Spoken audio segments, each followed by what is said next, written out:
وحدہ والصلاة والسلام علی من لا نبی بعدہ اما بعد فاعوذ باللہ من الشیطان الرجیم بسم اللہ الرحمن الرحیم هل ينظرون الا ان تأتيهم الملائکۃ او یأتی ربک او یأتی بعض آیات ربک یوم یاتی بعض آیات ربک لا ينفع نفسا ایمانها لم تکن آمنت من قبل او کسبت فی ایمانها خیرا قل انتظروا انا منتظرون۔ سورہ انعام قرآن مبین کی 6 نمبر سورت ہے، اور مدینہ کے اندر اس سورت کا نزول ہوا۔ یہاں کے جو حالات و واقعات تھے، اس تناظر میں جب غور کیا جائے، فکر کیا جائے، تو بعین ہی وہی حالات تھے جو آج چل رہے ہیں۔ ایک طرف دعوے ہی دعوے ہیں، وہ ہیں یہود و نصارہ۔ دوسری طرف منافق ہیں جو دعوے ہیں لیکن اندر سے دشمن ہیں، اور تیسری طرف جو ہے وہ مومن موحد لوگ ہیں جو اپنے دعوے پہ عملی طور پہ بھی ثابت قدم ہیں۔ اگر آپ اس تناظر کو سامنے رکھیں اور آج بھی اسی دوربین سے چیک کریں تو 100% آپ کو وہی چیز نظر آئے گی جو اس وقت موجود تھی۔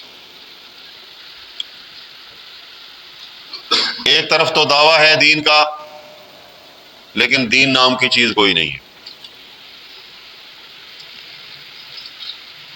آپ اسی ماہ کے اندر آزما لیں کہ آپ کے اس شہر کی کئی لاکھوں پہ آبادی محیط ہوگی، سارے کلمہ پڑھنے والے۔ ان ساروں کے اندر سے آپ بوڑھوں کو نکال دیں، بچوں کو نکال دیں، تو کم از کم 60 سے 65% آبادی جو ہے وہ نوجوانوں اور بالوں کے اوپر محیط۔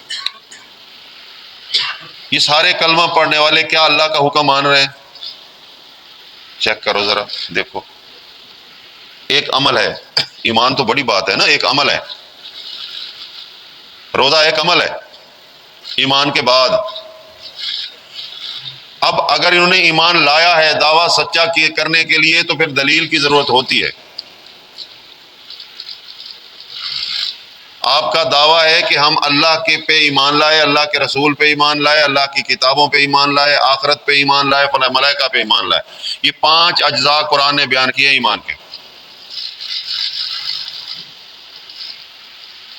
آپ سورہ بقرہ کی وہ آیت پڑھیں تو اس کا جو آپ کو خاکہ ملے گا وہ یہی ملے گا۔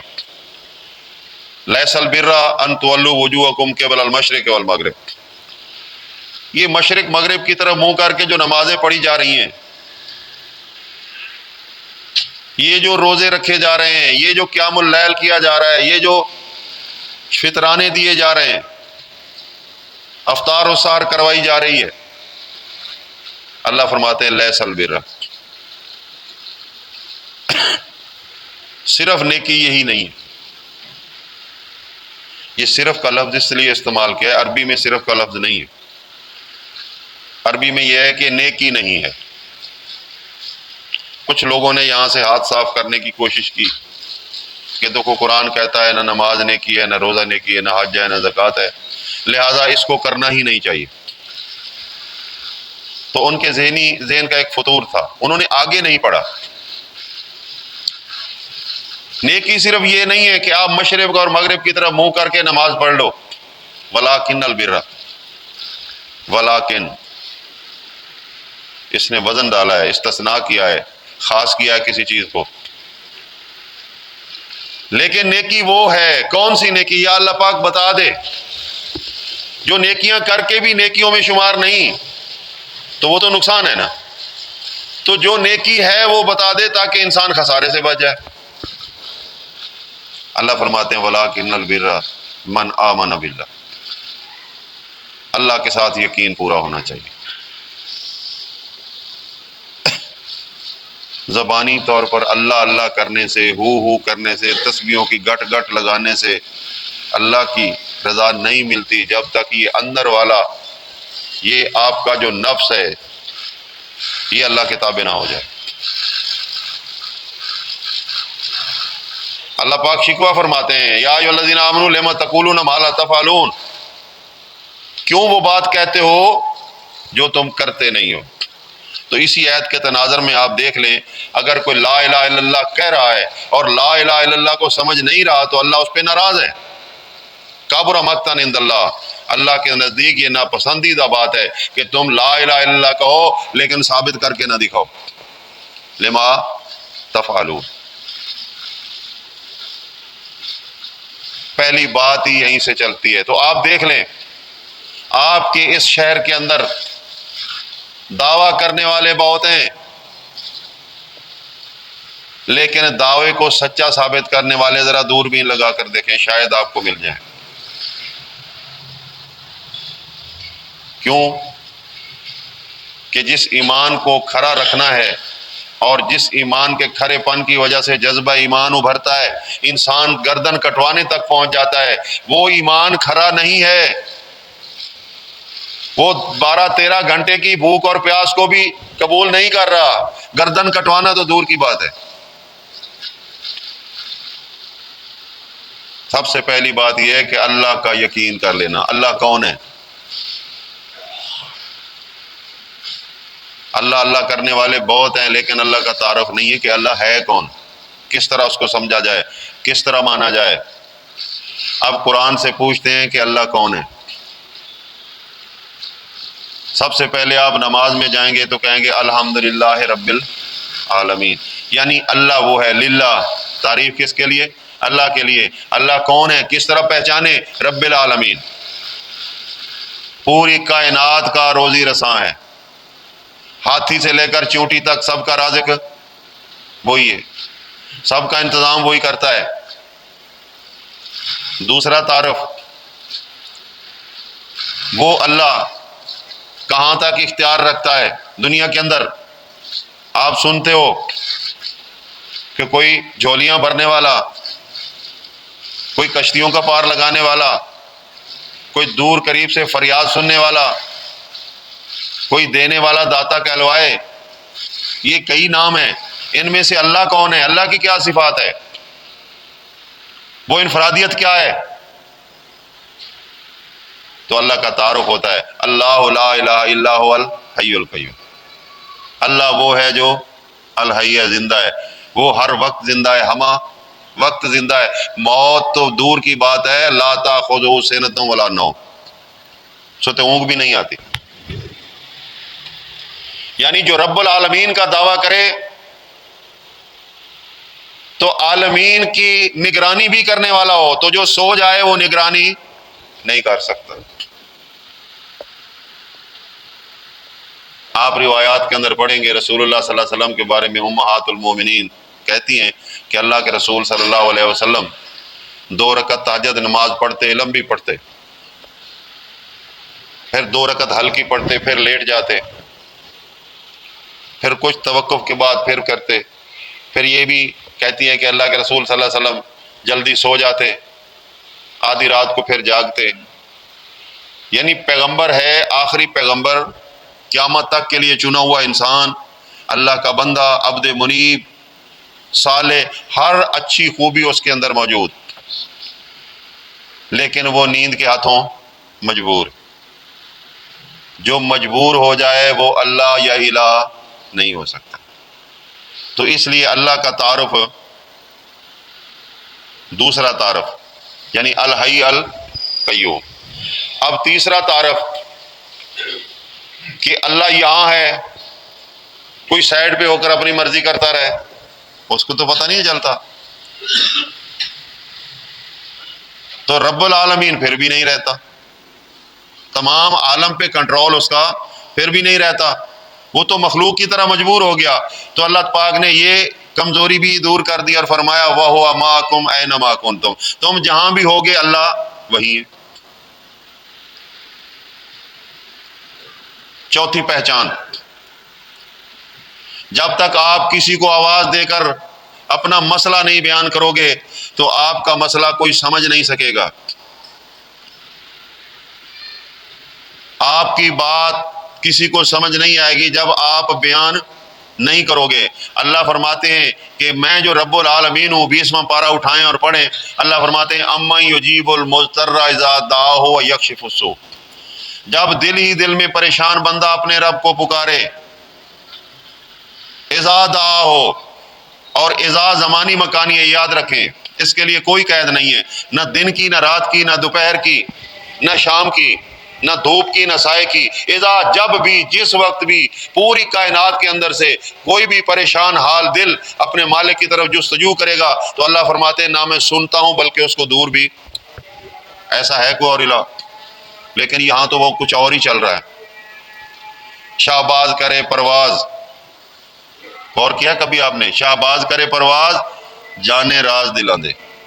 اتنا بڑا کفر، نقل کفر نہ کفر باشد، اتنا بڑا کفر. انسان تو کیا، پرندوں پرندوں کے دل کی بات بھی جاننے والا وہ شہباز قلندر، یہ اللہ ہونے کا دعویٰ ہے یا مخلوق ہونے کا دعویٰ ہے؟ ایسوں کے روزوں کی کیا بنے گی؟ کیونکہ روزے کی شرط یہ ہے لعلکم تتقون. جو روزہ رکھے گا وہ اللہ سے ڈرے گا، وہ شرک سے بچے گا، وہ گناہ سے بچے گا، وہ جھوٹ سے بچے گا. آپ نے اللہ کے رسول صلی اللہ علیہ وسلم کی یہ حدیث سنی ہوگی، بارہا علماء بیان کرتے ہیں کہ اللہ کے رسول نے فرمایا جو روزہ رکھے اور جھوٹ سے نہ بچے، بری نظر سے نہ بچے. کسی یعنی بری نظر سے مراد کسی کو دیکھنا، وہ نظر نہیں کوئی جو نظر بد اور نقصان نفع پہنچانے والی نہیں، وہ نہیں. بری زبان کے کنٹرول سے، یعنی اس کو کنٹرول نہ کرے، بری بات کو سنتا رہے، برائی کی طرف ہاتھ بڑھائے، برائی کی طرف پاؤں بڑھائے، تو اللہ کے رسول نے فرمایا کہ اس کے بھوکے اور پیاسے رہنے کی اللہ کو ضرورت نہیں ہے. اب آپ غور کریں، قرآن نے ایک لفظ بولا ہے، نبی صلی اللہ علیہ وسلم نے اس کی پوری تفسیر بیان کر دی ہے. میں اکثر یہ کہا کرتا ہوں ہماری کلاسوں کے اندر جب بچوں کو پڑھایا جاتا ہے تو نرسری کا بچہ، اس کے سامنے قاعدہ رکھا جاتا ہے، قاعدے کے اوپر تصویر ہوتی ہے انار کی. آپ نے بھی پڑھا ہوگا الف انار، انار کی تصویر بھی ہے. لیکن استاد کا کام کیا ہے؟ استاد کا کام یہ ہے کہ اس انار کو بچے کے دماغ میں راسخ کرنا ہے. اللہ رب العزت کا جو بھی حکم آتا تھا پیغمبر علیہ السلام اس کو پریکٹیکلی کر کے، اس کے بارے میں تماثیل بیان کر کے صحابہ کے دماغ میں بٹھا دیا کرتے تھے. جس طرح استاد کہتا ہے کہ بیٹا یہ انار جو ہوتا ہے اس کے اندر دانے ہوتے ہیں، اس کا پھل بڑا میٹھا ہوتا ہے، اس کا جب پھول لگتا ہے درخت وہ بڑا خوبصورت ہوتا ہے. یعنی پورا خاکہ بنا کر بچے کے دماغ میں بٹھایا جاتا ہے، پھر دماغ قبول کرتا ہے کہ واقعی انار بھی کوئی چیز ہے. تو پیغمبر علیہ السلام نے اللہ کے اس حکم کی جو تشریح کی، لعلکم تتقون کی، تاکہ تم بچو. تو اس بچو کے معاملہ کے اندر آپ پوری معصیت سے بچو گے، پھر جا کے آپ کو روزہ فائدہ دے گا. اور ام الکبائر الذنب، بڑے بڑے گناہوں کی ماں، کبیر در کبیر گناہ جو ہے وہ اللہ کے ساتھ شرک ہے. اگر روزے دار روزہ رکھ کر اللہ کے ساتھ شرک کرتا رہے تو کیا اس کے روزہ کا بیڑا غرق ہوگا یا نہیں ہوگا؟ لیکن کون جانے، کون سنے؟ اس امت کو عمل پہ لگا دیا گیا ہے. عمل بھی وہ جو حکم کے بغیر ہے. ایک شخص آپ کسی روڈ کے اوپر، مین روڈ کے اوپر، گورنمنٹ کا اہلکار ہے، اس کی ڈیوٹی ہے کہ آپ یہاں ٹریفک کو کنٹرول کرو.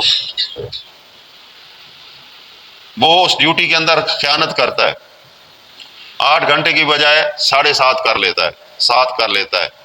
پتہ چل جاتا ہے، تنبیہ ہوتی ہے، کوئی بات نہیں، اپنی ڈیوٹی پوری کیا کرو. ایک بندہ گورنمنٹ کی پرمیشن کے بغیر، گورنمنٹ کی ملازمت کے بغیر 10 گھنٹے ڈیوٹی کرتا ہے، 1 منٹ بھی اس کے اندر وہ ضائع نہیں کرتا، تو کیا اس کو تنخواہ ملے گی؟ گورنمنٹ نے تو اس کو رکھا ہی نہیں ہے. وہ گھنٹہ 2 گھنٹے گھپلا کرنے والا تو 1 مہینے کے بعد جا کر اپنی تنخواہ لے لے گا.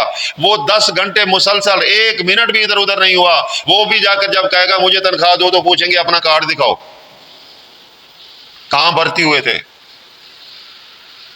ارے تو اتنی محنت کر رہا ہے اس ٹریفک کنٹرول کرنے والے کی طرح، تیرا تو ریکارڈ ہی نہیں ہے، کیونکہ تیرا ریکارڈ بنے گا تب جب تو توحید کے اوپر قائم ہوگا، پھر تیرا کارڈ بنے گا کہ تو واقعی اہلکار ہے، تو اس لائق ہے کہ تجھے اجرت دی جائے، تنخواہ دی جائے۔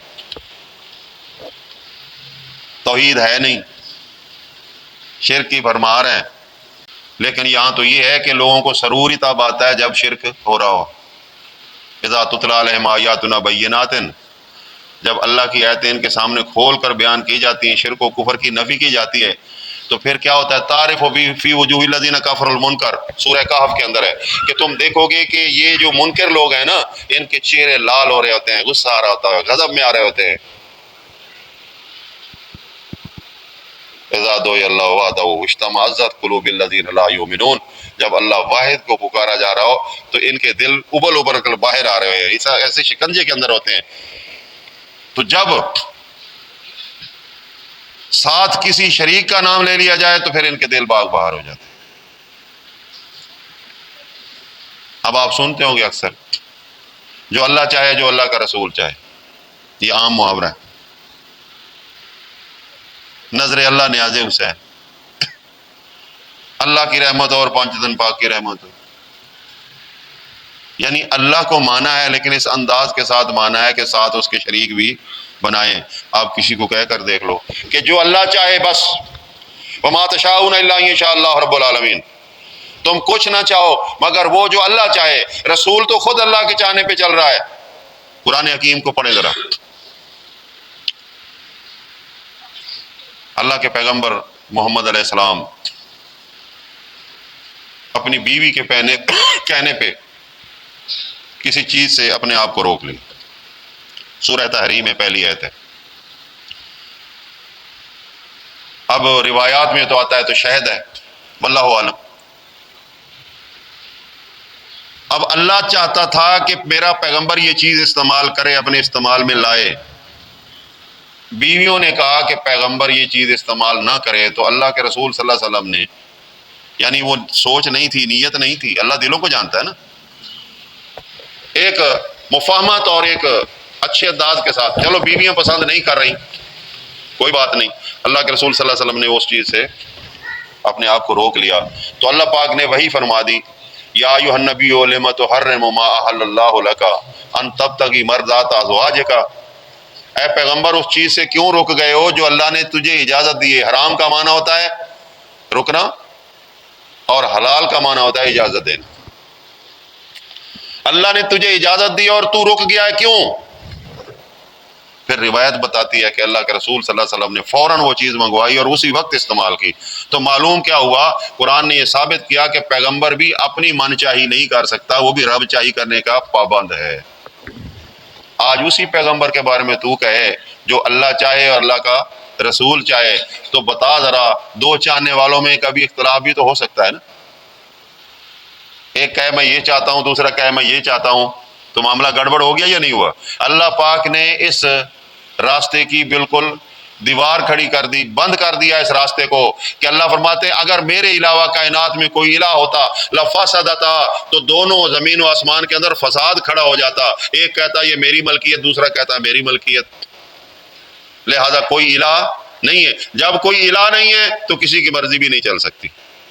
میں چاہوں گا کہ میں 1000 سال زندہ رہوں تو کیا رہ سکتا ہوں؟ میری خواہش تو یہی ہے نا، میری خواہش یہی ہے کہ ساری دنیا کی دولت مجھے مل جائے، کیا مل جائے گی؟ میری خواہش یہ ہے کہ میں بیمار نہ ہوں، تو کیا میں نہیں ہوں گا؟ یہ ساری اچھی خواہشیں ہیں نا۔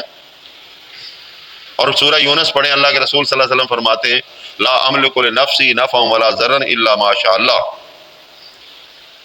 میں اپنی جان کے نفع نقصان کا بھی اختیار نہیں رکھ سکتا، تو تمہیں کیا نفع نقصان دوں گا، تمہارے لیے کیا کروں گا؟ تو بھائیو بات تو یہ ہے کہ روزے نے تو ہمیں وہ عہد یاد دلایا ہے۔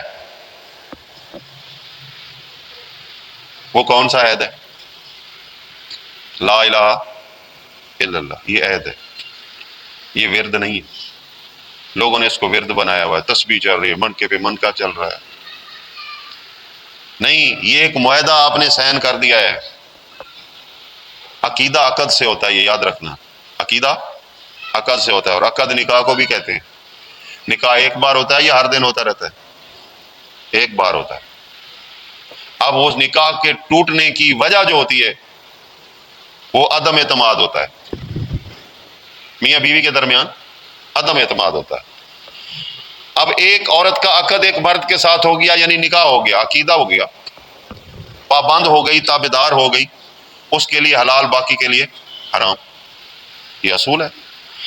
اب اگر وہی عورت کسی دوسرے شخص کو صرف دیکھتی ہے، توجہ سے دیکھتی ہے، ادھر اپنا چہرہ مطلب نقاب اتار لیتی ہے، خاص کوئی ادا سے اس کو دیکھتی ہے، وہ خاوند بھی دیکھ رہا ہوتا ہے، جس نے حق مہر بھی ادا کیا ہے، جس نے اس کی شادی کے خرچے کو بھی ادا کیا، جس نے مکان بھی دیا، جس نے اس کو خوبصورت عروسی لباس بھی دیا، نہ نفقے کا بھی وہ پابند ہے، تو یہ اس کی پابند ہے یا نہیں ہے؟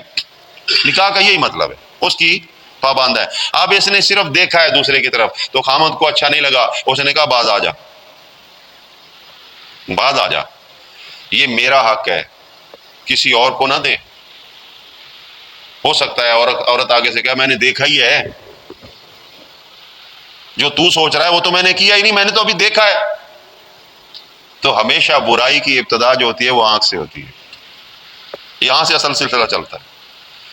وہ کہے گا باز آ جا، لیکن وہ باز نہیں آتی، ایک بار معافی ہو گئی، دوسری بار اس نے دیکھا کہ گھر کی دیوار کے اوپر ہو کر باہر گلی میں دیکھ رہی، کسی کو جھانک رہی ہے، تو معاملہ اور زیادہ مشکوک ہو گیا، غصہ اور زیادہ بڑھ گیا، پھر تھوڑی سی سزا ہوتی، تھپڑ ہو سکتا ہے، گلا شکوہ ہو سکتا ہے، اور یہ بھی قرآن کہتا ہے، سورہ نساء پڑھے، اگر یہ غلطی سے باز نہ آئے تو ان کو بند کر دو گھر میں، یعنی یہ نہیں کہ ان کو زنجیروں کے ساتھ باندھو، بلکہ چار دیواری کے اندر رکھو، خواہ نفقہ ان کو دو۔ اگر پھر بھی باز نہ آئے تو نتیجہ کیا نکلے گا؟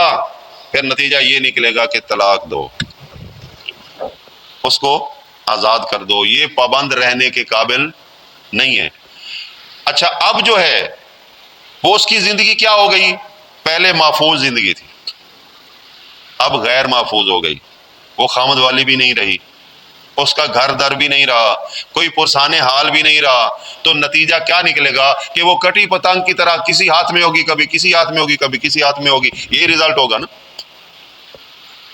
تو جب عقد کو خراب کیا جاتا ہے تو نتیجہ یہ نکلتا ہے، عقیدہ عقد سے ہے تو آپ کا عقیدہ اللہ کے ساتھ ہے، جب آپ اللہ کے ساتھ عقیدہ بنا کر دیکھتے اور طرف ہیں تو پھر رزلٹ اسی عورت والا تمہارے ساتھ ہونا چاہیے یا نہیں ہونا چاہیے؟ غور کریں ذرا، مسلمان کی تباہی اور بربادی کی اصل وجہ یہ آج یہ در بے در ہے، ٹھوکریں کھا رہا ہے۔ اچھا مسجدوں کے اندر سے آوازیں آتی ہیں، وہ جی دعا کریں، وہ صلاۃ التسبیح ادا کریں، وہ قنوت نازلہ کریں، اسرائیل کے بڑے بندے مار دیے، اپنا اس کے وہ کیا ہے، کس ملک کے اوپر لڑائی ہو رہی ہے اسرائیل کی، فلسطین کی، ان بھائیوں کے لیے دعا کریں، بس یہی کام ہے تمہارا، وجہ نہیں دیکھنی۔ قرآن کہتا ہے لَوْ أَنَّ أَهْلَ الْقُرَىٰ آمَنُوا وَاتَّقَوْا، اگر یہ شہروں بستیوں والے مسلمان ایمان لائیں، تقوی اختیار کریں، لَفَتَحْنَا عَلَيْهِمْ بَرَكَاتٍ مِّنَ السَّمَاوَاتِ وَالْأَرْضِ، اللہ تعالیٰ زمین و آسمان سے اپنی برکتوں کے دہانے کھول دے گا۔ پھر دوسری جگہ اللہ فرماتے ہیں أَنْتُمُ الْأَعْلَوْنَ إِن كُنتُم مُؤْمِنِينَ۔ اب مار جو کھا رہے ہیں، وجہ مار کھانے کی وجہ یہ ہے کہ ہم مومن نہیں ہیں، ہم دعا کبھی نہیں کرتے، دعاؤں پہ چل رہے ہیں، دعاؤں پہ چل رہے ہیں، وہ جناب دعا کر دیجئے، جناب دعا کر دیجئے۔ اللہ پاک نے آپ کو جو ذرائع دیے استعمال کے لیے دیے یا نہیں دیے؟ ایک بندہ شادی نہ کرے اور دعا کرو جی اللہ مجھے بیٹا دے دے گا، سبب بنایا نا۔ اللہ پاک نے ہاتھ دیے، روٹی کی برکی توڑ کر منہ میں ڈالو، اس کو استعمال نہ کرو اور کہو کہ وہ نوالا آپ کے منہ میں چلا جائے، ساری دنیا سے دعا کرواتے رہو، یہ تو دعا کی توہین ہے۔ دعا کا مطلب یہ ہے کہ اللہ کے ساتھ آپ کا رابطہ ہو، رابطہ تب ہوگا جب اس کے بنائے ہوئے اصولوں کو اپناؤ گے، تب رابطہ ہوگا۔ اصولوں کے خلاف چل رہے ہو اور دعا کرو جی دعا کرو دعا کرو دعا کرو، دعائیں ہو رہی ہیں لیکن فلسطین پہ ظلم کم نہیں ہو رہا۔ وجہ کیا ہے؟ وجہ یہ ہے کہ وہ ایمان نہیں رہا جس کے بارے میں اللہ فرماتے ہیں کہ کامیاب تم ہوگے اگر تم مومن ہو۔ مومن کے 4 دور ہوتے ہیں، یہ یاد رکھیں، چاروں میں کامیاب ہوتا ہے۔ مر جائے تو شہید، بچ جائے تو غازی۔ دونوں فائدے والی چیزیں ہیں یا نہیں؟ غازی میں بھی عزت ہے اور اللہ کے راستے میں جان دینے میں بھی عزت ہے۔ اب دوسرا 2 اور رخ ہیں۔ اللہ غربت دے تو یہ صبر کرنے والا ہے، اللہ فرماتے ہیں ان اللہ مع الصابرین، اللہ صبر کرنے والوں کے ساتھ ہے۔ اگر یہ مال رکھتا ہے تو اللہ کے راستے میں خرچ کرنے والا ہے، تو یہ انفاق فی سبیل اللہ کرنے والا اللہ کو پسند ہے۔ یہ 4 دور پوری آپ اس کے اوپر زندگی کے اوپر گھمائیں گے تو آپ کو یہی رزلٹ ملے گا۔ صرف 4 چیزیں برآمد ہوں گی، ان 4 چیزوں کے اندر ایک بندہ رائٹ پہ ہوتا ہے، اللہ کا مقرب ہو جاتا ہے، اللہ تعالیٰ اس کو مدد فرماتے ہیں، وہ دنیا آخرت کے اندر کامیاب ہوتا ہے، اس کی عزت کبھی غیر محفوظ نہیں رہتی۔ ہاں جان چلی جاتی ہے، مومن کی جان چلی جاتی ہے، قتل ہو جاتا ہے، فیر لگ جاتا ہے، لیکن کبھی اس کی عزت پہ دبا نہیں آتا۔ یہ آپ گارنٹی سے دیکھ لیں گے۔ یہاں تو عزت خراب ہو رہی ہے۔ مومن کے بارے میں غیر مومن مشرک اپنے گھر میں بیٹھ کر بھی چاہے گالی سے بھی کہے تو یہ کہے گا کہ بے ایمان پکا بڑا ہے اپنے عقیدے کا۔ فرعون جب اپنے گھر میں بیٹھ کر اپنی بیوی کے سامنے موسیٰ علیہ السلام کی باتیں کرتا تھا تو وہ سنتی تھی۔ فرعون تو اپنا غصہ نکال رہا تھا یا اپنا حال اپنی بیوی سے دے رہا تھا، اس کو یہ نہیں پتا کہ میری بیوی تو سن سن کر مومنہ بنتی جا رہی ہے۔ پھر ایک ایسا وقت آ گیا، سورہ ممتحنہ، وہ فرعون کی بیوی بول اٹھی کہ یا اللہ مجھے اس ظالم کے ظلم سے نجات دے اور میرا جنت کے اندر گھر بنا، میرا اس کے ساتھ کوئی تعلق نہیں، میرا تعلق تو تیرے مومن پیغمبر موسیٰ علیہ السلام کے ساتھ ہے۔ تو یہ تو ایمان وہ ہے جو آپ کے نہ چاہتے ہوئے بھی اپنے مقام تک آپ کو لے جاتا ہے، لیکن جستجو ہونی چاہیے، یہ ذرائع کا مجبور نہیں ہے۔ جو لوگ ایمان کی قدر نہیں کرتے وہ ہمیشہ دنیا میں رسوا رہتے ہیں، آخرت میں رسوا رہتے ہیں۔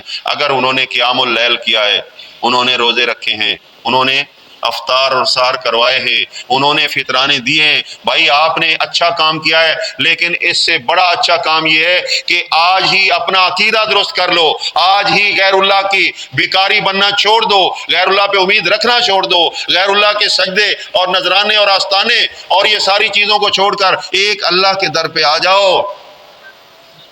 اس لیے ایک مجنون شخص کہتا ہے کہ ایک در سے در ملے، در کہتے ہیں موتی کو، ایک در سے در ملے، در در پہ در در ہو تو در در جو ہوتی ہے وہ کتے کو ہوتی ہے۔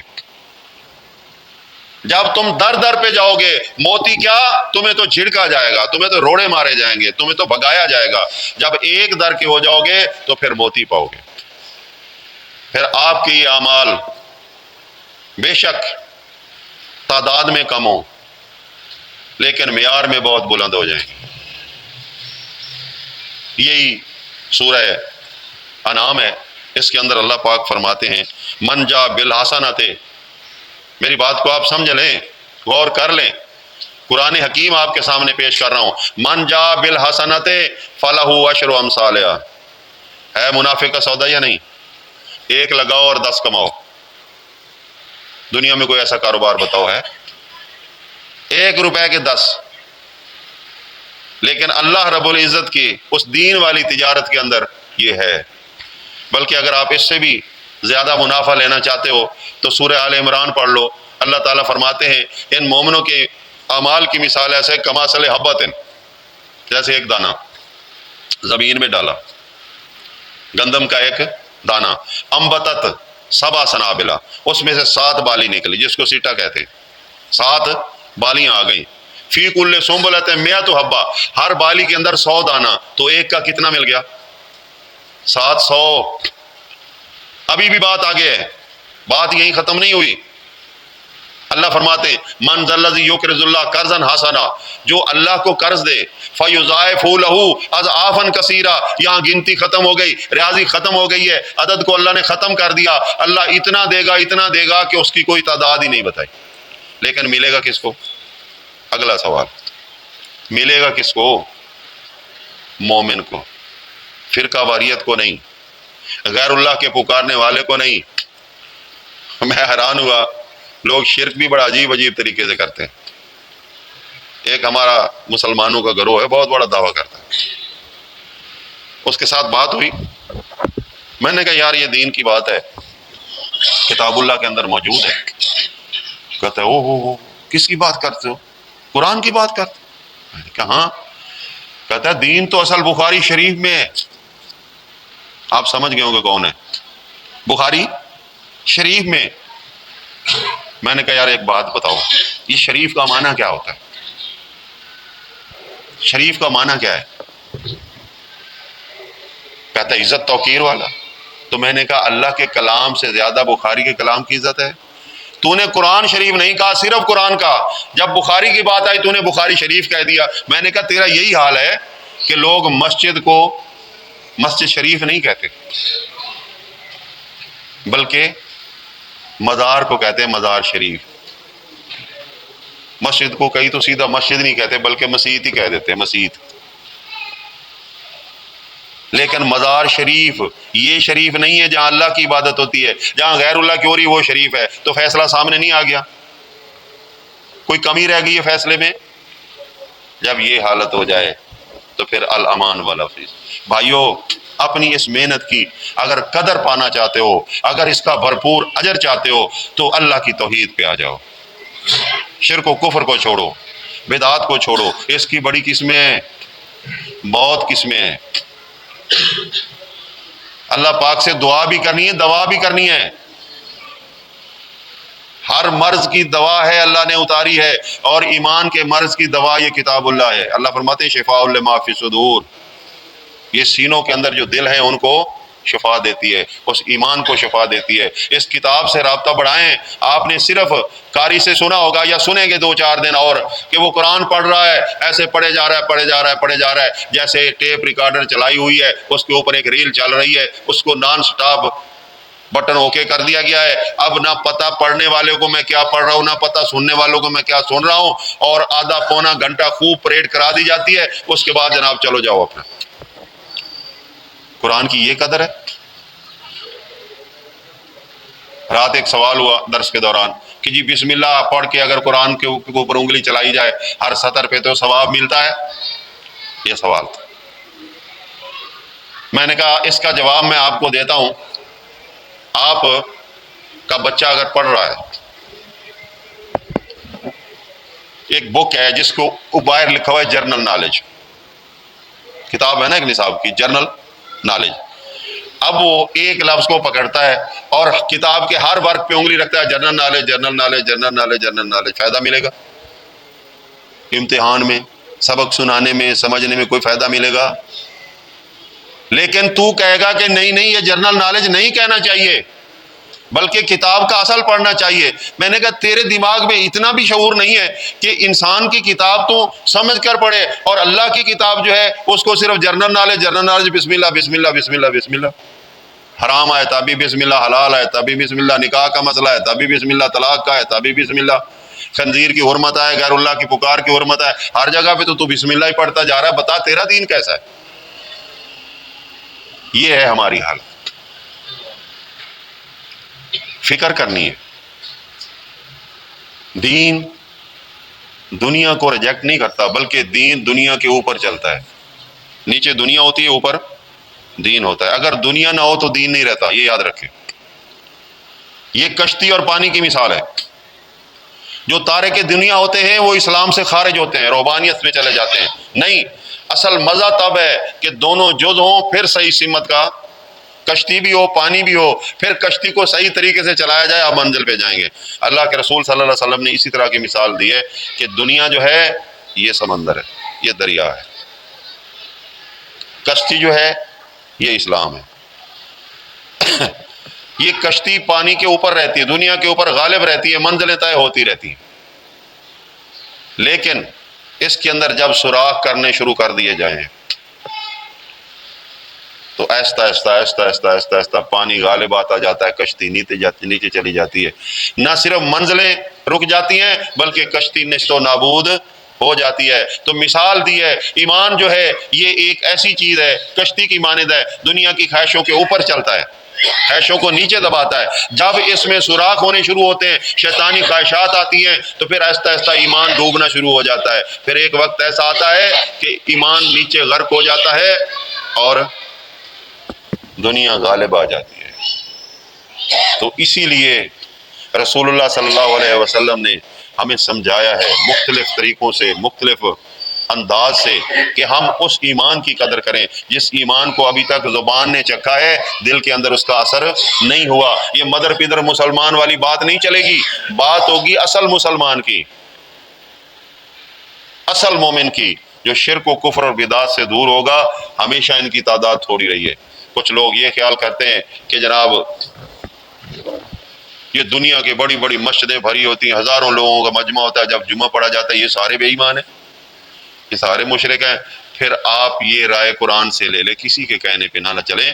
قرآن کہتا ہے کہ کان اکثرہم مشرکین، ہر دور کے اندر مشرکوں کی تعداد زیادہ رہی ہے۔ مشرک وہی تھے جو لبیک اللہم لبیک خانہ کعبہ میں بھی کہا کرتے تھے، یہ ابو لہب بھی کہا کرتا تھا، حاجیوں کو ستو بھی پلاتا تھا، وہاں حاجیوں کی خدمت بھی کرتا تھا، لیکن شرک کی وجہ سے ان کے اعمال کی کوئی قدر نہیں تھی۔ ادھر بلال رضی اللہ تعالیٰ عنہ تھے جو شرک نہیں کرتا تھا، ایک بار مسجد کے اندر اللہ اکبر اذان کی جب آواز اٹھاتا تو پوری کائنات کے اندر اللہ پاک کی ایک رحمت کی بارش ہو جایا کرتی۔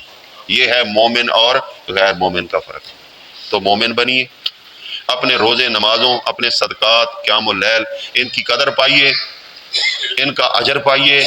اگر مومن نہ ہوئے، شرک بدعت اور کفر اور فرقہ واریت آپ کے اندر رہی تو یہ آپ کا سرمایہ برباد ہو جائے گا، خالی ہاتھ جاؤ گے۔ جب سرمایہ نہیں ہوگا، نہ آپ کو ٹکٹ ملے گا، نہ آپ کو گاڑی ملے گی، نہ آپ کی منزل تک آپ کو پہنچایا جائے گا، بلکہ وہیں کے وہیں کھڑے رہو گے اور ناکام و نامراد ہوگے۔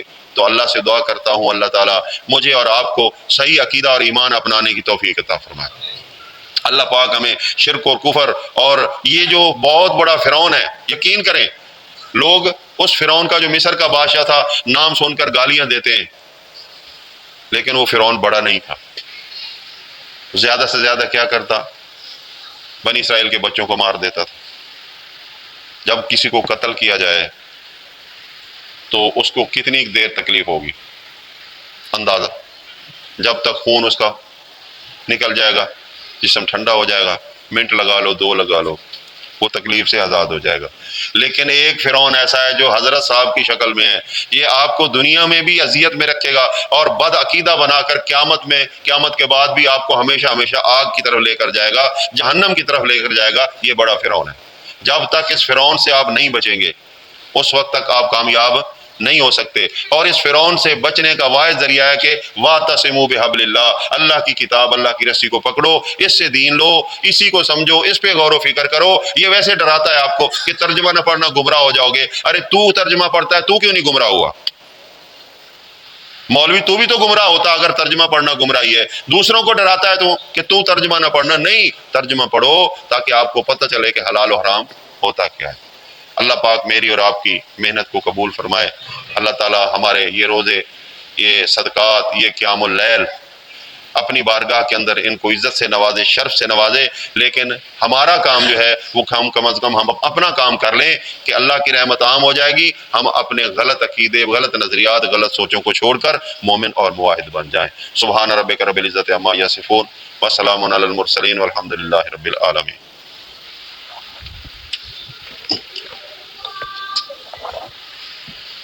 ربنا آتنا فی الدنیا حسنۃ وفی الآخرۃ حسنۃ وقنا عذاب النار۔ ربنا لا تزغ قلوبنا بعد إذ هديتنا وهب لنا من لدنك رحمة إنك أنت الوهاب۔ ربنا إننا سمعنا مناديا ينادي للإيمان أن آمنوا بربكم فآمنا۔ ربنا فاغفر لنا ذنوبنا وكفر عنا سيئاتنا وتوفنا مع الأبرار۔ ربنا وآتنا ما وعدتنا على رسلك ولا تخزنا يوم القيامة إنك لا تخلف الميعاد۔ اللهم أيد الإسلام والمسلمين، اذکروا اللہ یذکرکم فادعوہ یستجب لکم، ولذکر اللہ تعالی اعلیٰ و اکبر۔ صفحہ درست کر لیں اور ایک اعلان سن لیں، انشاءاللہ عید الفطر یہاں ملتان میں